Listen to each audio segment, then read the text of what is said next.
এক লোক শখ করে খেজুর গাছে উঠেছে, কিন্তু গাছ থেকে নামার সময় আর নামতে পারছিল না। তখন লোকটিকে বাঁচানোর জন্য গ্রামের সবাই এসে গাছের নিচে ভিড় করলো, কিন্তু কারো মাথায় কোনো বুদ্ধি আসছে না লোকটিকে কি করে গাছ থেকে নামানো যায়। সেই গ্রামে একজন বুদ্ধিমান লোক ছিল, সে কূপের মধ্যে পড়ে যাওয়া ব্যক্তিদেরকে উদ্ধারের কাজ করত। সেই বুদ্ধিমান লোক সেখানে এসে একটি রশি খেজুর গাছের মাথায় ছুঁড়ে মারলেন এবং খেজুর গাছের আগায় বসে থাকা সেই লোকটিকে রশিটি ধরে মাজায় বেঁধে ফেলতে বললেন, আর রশির অপর প্রান্তে কয়েকজন লোককে ধরতে বললেন।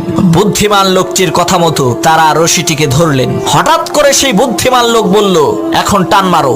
লোকেরা রশি ধরে টান দিল, সাথে সাথে সেই খেজুর গাছে থাকা লোকটি মাটিতে পড়ে মারা গেল। তখন গ্রামের লোকেরা বলল, আপনি এটা কেমন কাজ করলেন, লোকটা মরে গেল।